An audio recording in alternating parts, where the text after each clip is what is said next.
live from the Export Beer Garden studio. This is the Agenda podcast for Friday. God, I've pushed the button so I can't tell what the date is. The 12th of April. The Agenda, an alternative commentary collective podcast. It's a sad day, Heath. OJ down.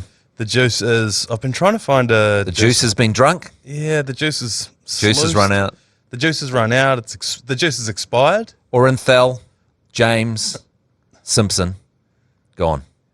Far too soon. Far too soon. He was born in 1947, I believe. So 76 years old, yeah. Yeah, No, 47. I think it was 47, yeah. Yeah, that adds up. Good run. Oh, it's a hell of an innings. A hell of an innings.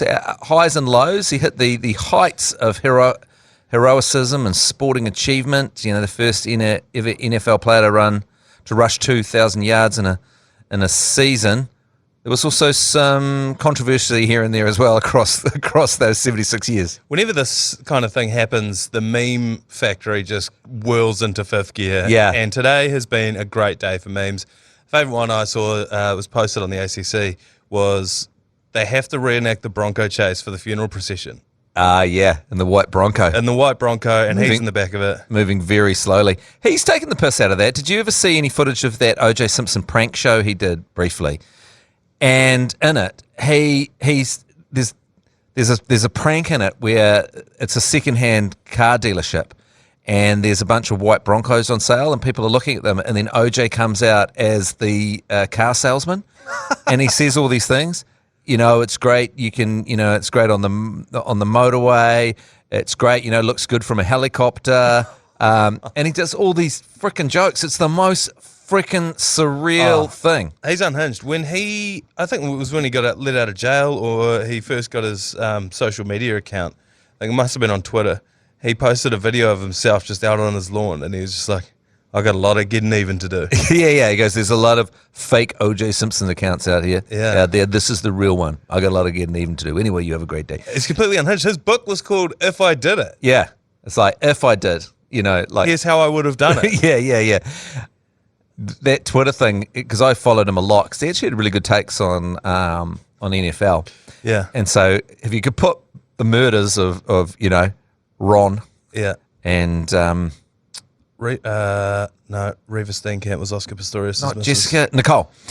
Ron and Nicole behind you. Ron gets no play, eh? No one gives a shit about Ron Goldman.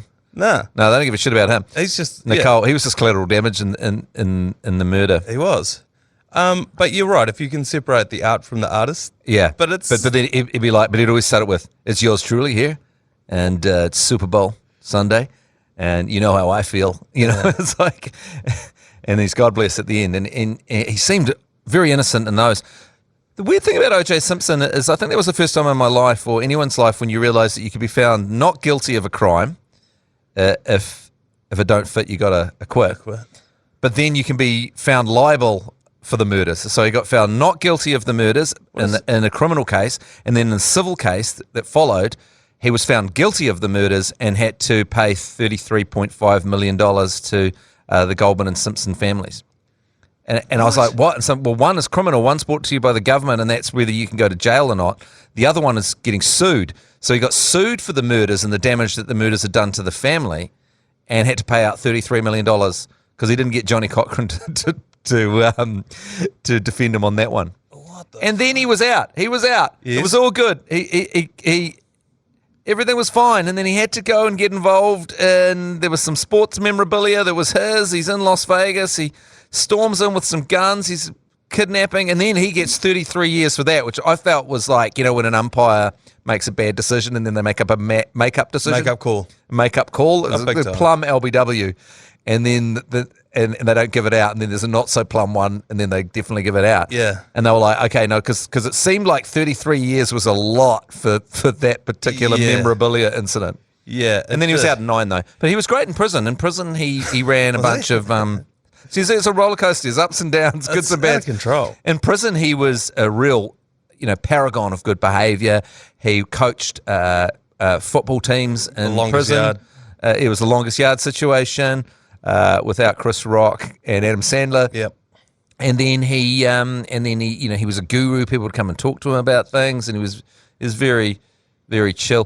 Do you think he didn't do it And that's why he was so chill about a lot of things. You think he did do it, but he baned himself into believing he didn't. No, I think he did do it. He knew he did it, but he also knew he'd just get away with anything. And so he's just like, well, why would I ever admit to it? That's why it was so many like, if I did it, I got some getting even to do. Did I? Yeah, I didn't. I definitely didn't. Or did I? Or did I? Who No, I knows? didn't. But Or if I did did, I'd get away with it. And here's how, in 700 words. And But you can buy it. But I definitely didn't. I didn't. Or but did I? I could have, and if I did, I would have gotten away with it. Now, that's not what happened, but I'm just saying it could have happened that way. It's one of the most bizarre things. Like, arguably the worst thing he ever did was gave birth to the Kardashians in a roundabout way. Yes. Their father was the guy who defended him. That's right. And got him off. Along with Cochrane. And then he, so what's her name? Jenner. So then Caitlyn Jenner, beautiful Caitlyn Jenner, said on Twitter today, good riddance. Wow. Which I don't know where I stand on that one, because you very clearly have profited off the fact that he killed those people. Like, it's given you a lot of money. And that's the second day in a row on this podcast we've brought up Caitlyn. Yeah. Which is interesting. I'll tell you what, one of the highs of his career is how good he was as Nordberg in The Naked Gun. Sorry, just quickly, it's brave. It's not annoying. It's brave. Oh, that is it? brought up Caitlyn. Yeah. Brave. Okay, yeah, Brave. Nordberg. He was. Who's Nordberg? He was the character he played in the Naked Gun series. Who was OJ. So OJ was Leslie Nielsen, Frank Drebin's partner. And there's that great scene where one of the funniest scenes in a movie ever, where Nordberg is on that boat and he's investigating. The boat's called I Love You. And he's on the boat and he gets shot. When he's falling over, he puts his hand in paint, and the next thing he puts his hand on an oven, and all these really, really painful things happen to him before he falls off the boat. But then he gets preserved by the salt water and under the water, and he ends up in hospital, and he's trying to say that that the boat's called I Love You, and he keeps telling Frank Drebin that I love you, and Frank Drebin's like, yeah, I like you too, Nordberg, but like, what was the name?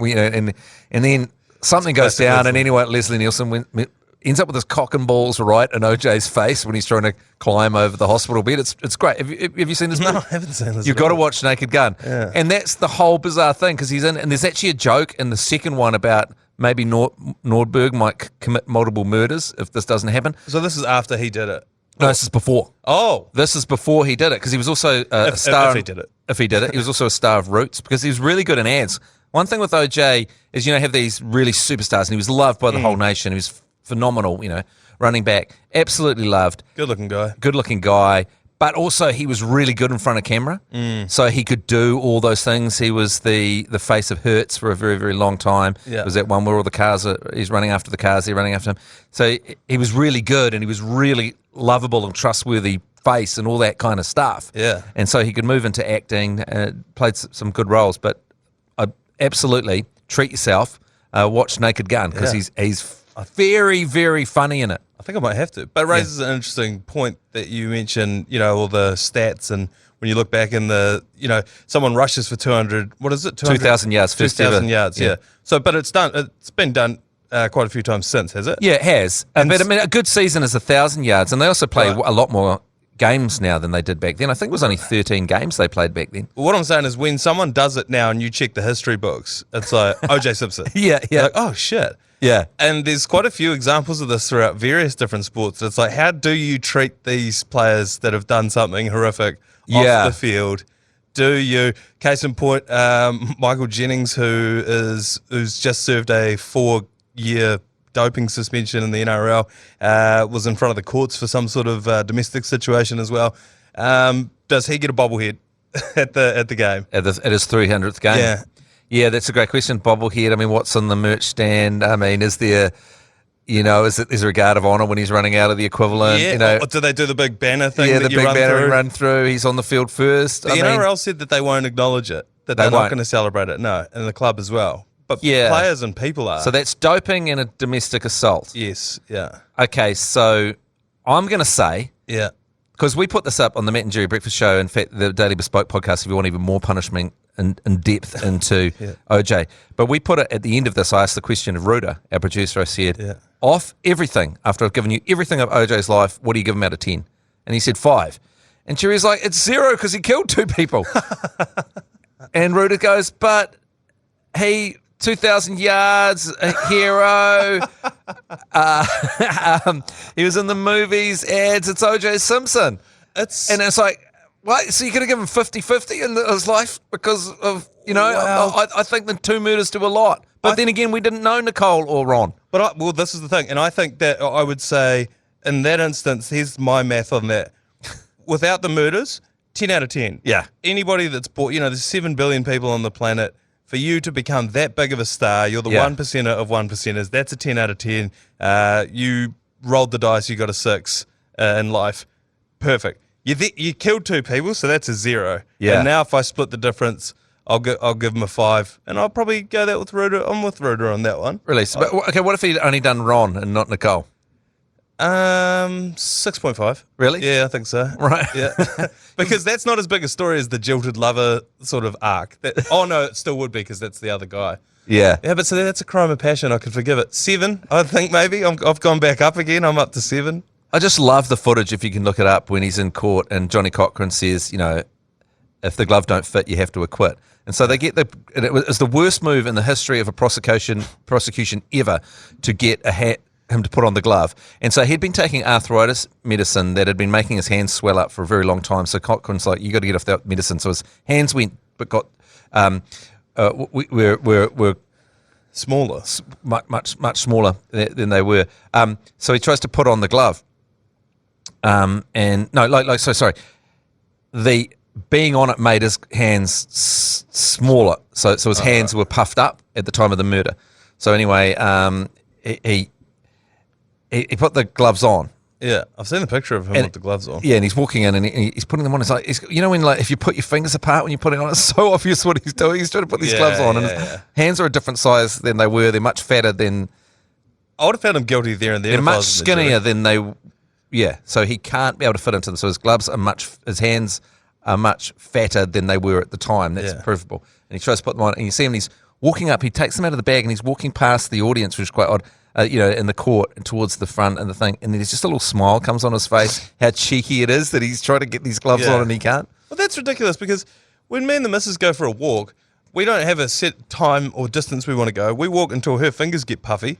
You know, your hands get puffy when you go for a walk or exercise. I don't know if you've noticed this. And then but he could have just done that. That's probably why he was walking back and forth in front of the jury. Yeah. That makes your hands puff your gloves up and getting off your arthritis medicine gets the inflammation was kicking in as well. Yeah. Well, but back onto a rhyme wins. Everyone knows this in commercial radio. A rhyme wins. G Lane, most of all, and when it comes to if you can get a rhyme going, then famously he sent me to Bangkok for one fight in Bangkok. If it rhymes, play on words, alliteration, play on words. So if they don't fit, if the glove don't fit, you have to acquit. Everyone's like, it rhymes. He's out. He walks. Politicians do that as well with their slogans when they're trying to get elected. But I think if you go back to the what do you give them out of 10 for a life thing? It's like if somebody cured, let's say, cancer. Yeah. And then tomorrow they killed Nicole and Ron. Yeah. Would we throw the cure for cancer away? Well, if there's the most famous example of this is the guy that was the head of NASA rocket division that got Neil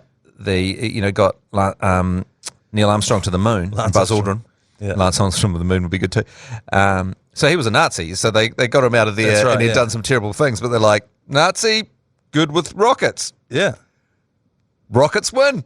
And then he's very, very celebrated because they got him over there to run the whole campaign. Yeah, that's right. So in their eyes, NASA and America made a clear decision there. 10 out of 10 for the rockets. All those Jews, we're gonna brush that under the table. And he'd also, that guy, God, I wish I could remember his name, had run, he was using slave labor to get the rockets going, for the K2 missiles and all that kind of stuff. In Germany. Nazi Germany. He'd done some terrible, terrible things. Yeah. Great at rockets. 10 out of 10. Let's go. That's right. I guess the difference here is it's much lower stakes, the things that OJ achieved. It was on the sports field. It didn't actually advance humanity in any way. Yeah, right. So, yeah. So it's like, you're very cool. You rushed for 2,000 yards, but it's not as good like for like as I thought it was when I came up with that example. Yeah, I guess the difference is we could have done without that 2,000 yards. Yeah. So, for example, let's say there was a guy. There's that guy. he's called the guy that fed 1 billion people because he worked out some sort of how to put nitrogen back in the ground. Nitrogen back. So would you let him away with the domestic assault? He's saved 1 billion people. Well, no, but the problem there isn't it also that he in doing so invented a gas that they used to kill millions of people as well? Oh, that's right. Yeah, didn't he? That's right. He did as well, didn't he? And I don't think he was Jewish as well, and I think that gas was used on Jews. Yeah. So I don't think they did let him off that one. They're like, thanks, mate. We'll take your invention, but we'll scrub you from the record books. Well, I guess the thing is, if you have committed 2 murders, there's another way to look at it. What do you have to do? Like you're sitting in a position where you've committed 2 murders now, and you go like, I've got 76 years on this planet. I've committed 2 murders in the 90s. Yeah, I really need to try and get some good in the ledger. I mean, what could you possibly do? I mean, I got some getting even to do. I got some getting even to do. I think cure for cancer, helping out in prison, running a few prison football teams, and then running a reasonably decent Twitter account. I don't think that gets you back. Nah, just coaching a God's honest, hard-nosed offense doesn't quite get you back there. I think it's going to be cure for cancer. Yeah, cure for cancer. World hunger or something. You know. Yeah. What if, like a weight loss pill that just immediately makes you ripped with a 6-pack? Yeah, that'd probably be cure. Did you say cure for hangovers? Oh, cure for hangovers, yeah, for sure. Although I've got a theory on this. I know this is outside the sports realm, because they did this study and they said countries that are alcoholic do quite well, like Japan, a lot of drinking in China, New Zealand, the UK England. does well. UK does really well. France? France. People that drink, countries that are drinking countries do really well, and I've got this theory on it, and I think it's because hangovers humble you, and I think if you don't get humbled, then you get some crazy ideas and you start going off and just getting ideas above your station. So I think it's important for men particularly to get humbled a couple of times a week, to wake up and go home and give their partner a cuddle and go, I'm a piece of shit and I hate myself. Yeah. And then you have to build your confidence up again. I think I know when I didn't drink for a year and I became an unsufferable admin machine. Yeah. I was just achieving at such a revoltingly high level that I think if I'd stayed sober my whole life, I could have done some terrible things, because someone as stupid as me shouldn't achieve. Yeah. But the hangovers bring it back. So I'd just say that the cure for a hangover might be one of those packs with the devil things that you see on shows. Yeah. Almanac shows where you're like, not almanac shows, what do you call those shows? Twilight Zone kind of thing. You know, where the unforeseen circumstances on the back end of it. Yeah, like a sliding doors sort of butterfly effect type situation. Yeah. I would say, as a counterpoint to that argument, maybe they achieve so highly that it drives them to drink. So after a hard week of achieving, they're like, I need an outlet, so I drink. So thereby... They're earning their drinks. So then if we found a way to remove the negative, the downside, and you didn't have that self-loathing, and all you did was worked hard, blew out, and then worked hard again without this feeling sorry for yourself part, then perhaps we could be a little bit more productive as a people. Yeah, maybe. I don't know. Yeah. I just always see the, classic optimistic Manaia, Yeah, no, I love it. I'm always like that. Anyway, Vale, OJ. Yeah, I think we've well and truly fucking raked over the coals of that one. Yeah, God bless you. All right, let's take a quick break and we'll be back to talk the Wires. All right, the Warriors are playing the Sea Eagles at Mount Smart. The Pinot Noirs, we talked about on the podcast yesterday. I came on the Matt and Jerry show this morning to accuse you of gentrification in front of the nation. Where are you watching this one? I think we discussed this. I'm actually out at the game. You are at the game? Out of the Newing, because I wanted to get an Eagle Rock to match with this against the Manly Sea Eagles. I might have to just punish some wines beforehand, but I have got tickets to go out to the game, right? Which I was very excited about until it was undermining my Pinot Noirs elitism, just being out there in the stands. Yeah, but Sea Eagles. Yeah, I'm a little bit worried about this game. Yeah, because they pulled the panties down last week, didn't they? They're pretty good, the Sea Eagles. They're a good enough team. There's a bit of history there. When we lost in the grand final in 2011, it was against the Manly Sea Eagles. They've got guns across the park as well, so it's going to be an awesome game to watch. Yeah. But I do feel quite confident about us winning this one. It's going to be tight. It's going to be tense. We've got that situation now, though, where we expect to win at home, and it already hasn't happened this season. And that was in the opening game. That was such a surprise to me. And then, but it was this is the problem with the Pinot Noirs. They don't have the battered dog syndrome that the rest of the Warriors faithful have. I know you do to a degree, but there are a lot of bandwagoners who are on now who are just like, this is why when we lost that first game, all the stories were geez, what happened to the Warriors? Because it was like They'd never experienced that. That's right. You spent 24 years being like, I don't give a shit about these Warriors, and then you spent 1 year being like, oh my god, they're awesome, and then you're like, wait, what happened? Yeah. It's like, no. This isn't. You don't just get to. This isn't the All Blacks. But it is the All Blacks in another way. This. I was talking about this today. Why it's like the whole nation freaking loves it, and why people love it, because every week is like the All Blacks are playing with the Warriors. Yeah, like it's the equivalent, because it's always up against the team that counts. Everything counts every week. Yeah. It's such a treat, and it's a country. Like me and Jeremy Wells from the Matt and Jerry Breakfast, so we're talking about this today. It's just such, you feel so freaking lucky that there's a game on every weekend that you really legitimately do not falsely look forward to. Yeah. It's not like you have to create the passion. It's not like, ooh, it's like, it's real passion that's coming up. And in the past, like the Warriors fans have been looking forward to it forever, but it came with the caveat that it might be grim and humiliating, especially, after about July. Yeah. Well, but this is the difference between the Warriors faithful and the Johnny Come Latelys. I've been in games in 2017, 2018 when we were losing fucking everything. Yeah. And you're sitting but Mount Smart Stadium was still packed out in the driving rain. Sean Johnson has a sideline conversion to cut the deficit to 40. And everyone's still sitting there just like, this is awesome, I'm loving this. Yeah. And there's a lot of people who've jumped on with the expectation that the Warriors are going to win. But that's real fandom. That is the real fandom across the world. Like people across the world that actually care about actual teams don't expect them to win every week. And we've talked about this before, but you're right, it's the All Blacks mentality where it's like, to love a team, they have to always be winning. Yeah. But that's not the case, and Black Caps fans are the same. A lot of the humour from the Warriors and a lot of humour from Black Caps fans comes from the fact that you have a team that you have to find other ways to enjoy. It's gallows humour. Yeah, exactly. Anyway, that game is on 5 o'clock Saturday. That's tomorrow night, and Diane Hurley will be calling that one on Sky Sport 9. From a small cupboard out. And have we got the mic near the drums this time, or is it going to be... Yeah, I'm gonna get out there nice and early and put that mic right inside the drum this week. It was that fucking loud a couple of weeks ago. Anyway, the Masters teed off overnight as well. Yeah, and Ryan Fox was doing really well at one point. He was tied for first, wasn't he? 5 under. Yep. So we made like the Warriors in week 3 of any NRL season. We screenshotted the table and posted it on social media. That is only because we at the ACC, we've got a bunch of game day good punts that we chuck on, and one of them we put on Ryan Fox, who's paying $201. So if that wins, $20K. So we were, it was a bit of an early crow to be like, geez, do we dare to dream now that he's leading the scoreboard? If you don't follow golf, it's a bit misleading because only half the field had actually teed off when he was leading. And also, since he's finished, he's now starting to drop down. There's a couple of bogeys. He finished 3 under, and I think the leader when we walked into the studio was 7 under. But also he eagled. I'm not sure which hole he eagled, so he was right in there. And anytime you're 5 under, that's pretty good. That's right. And there's he's going to make the cut. This is a long weekend of golf. So and how old and in pain does Tiger look? Oh yeah, it's terrible. It is quite tough to watch. It is tough to watch. It's when you watch him walking up a fairway, he's like, ugh.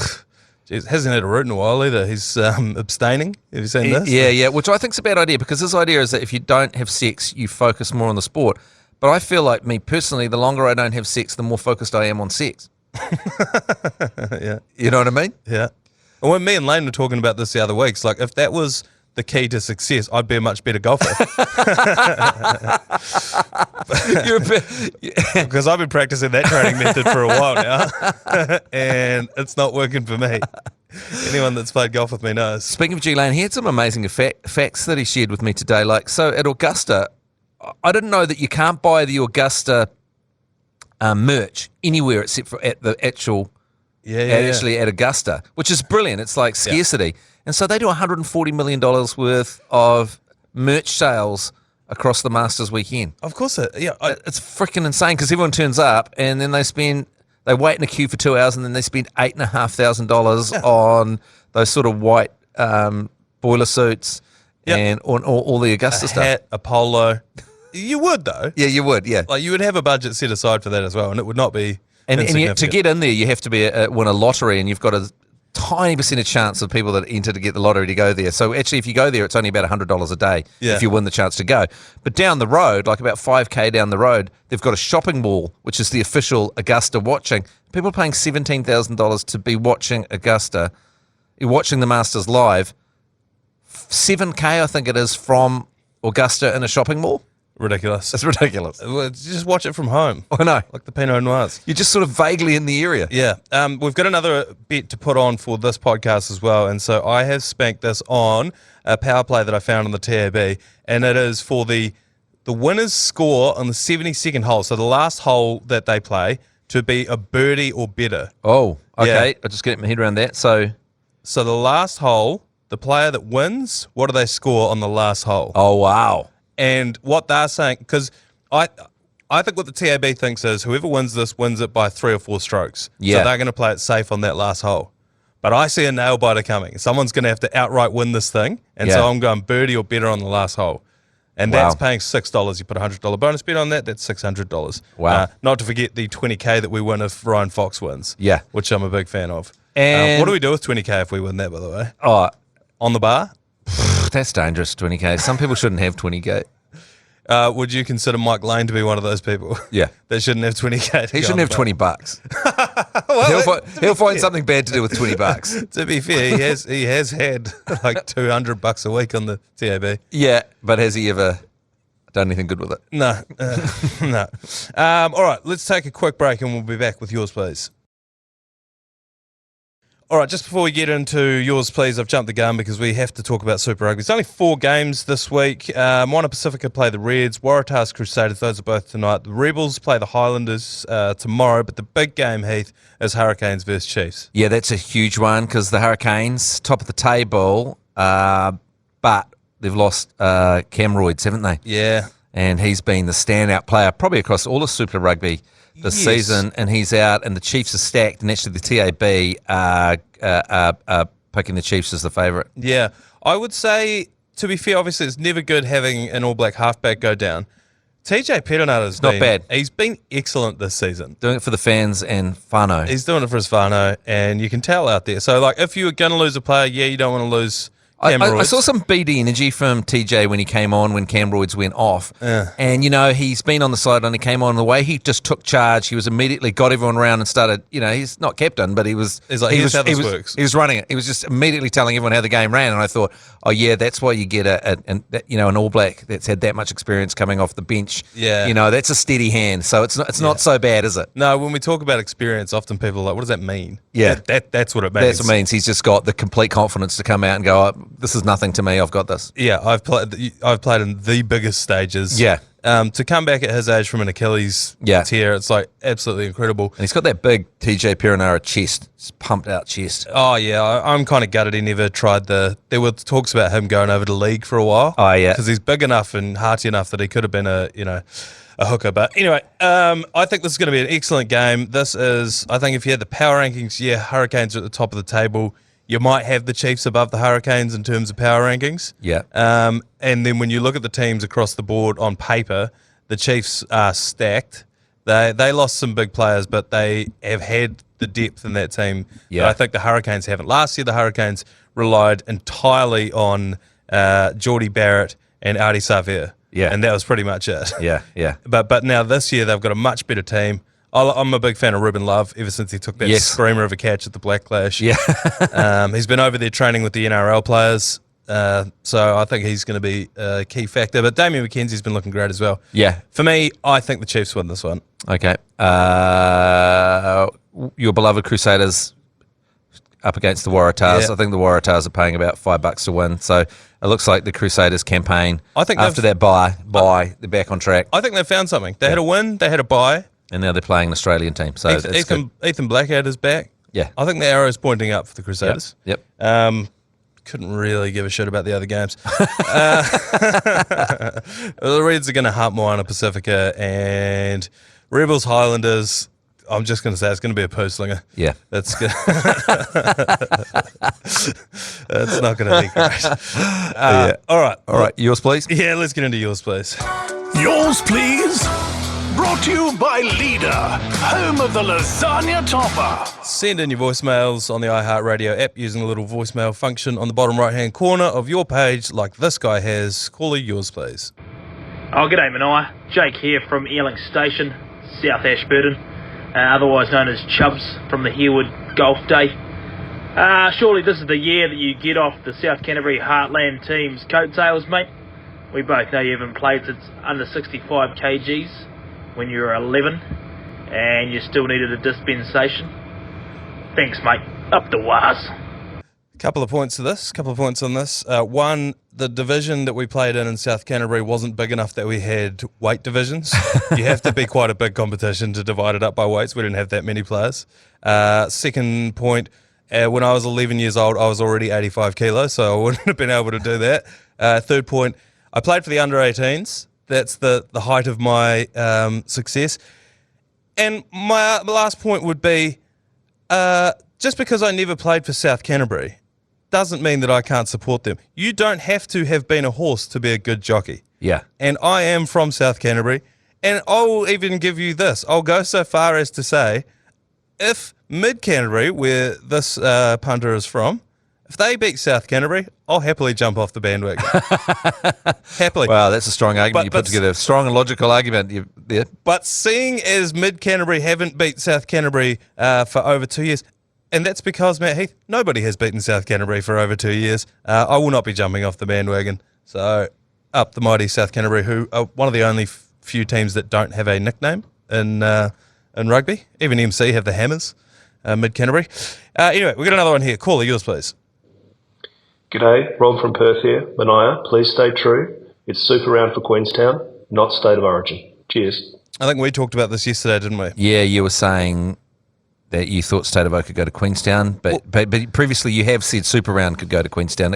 Super Round and Queenstown would be bloody great. I think this is where we got it from. Was I think his name's Rob. From Perth. He suggested it. Did he? I think he suggested it first, and he's sticking true with with that. But I think having State of Origin there would bring an influx of cash where they would have to build the infrastructure, the Cave Creek Stadium, Cave Creek Coliseum,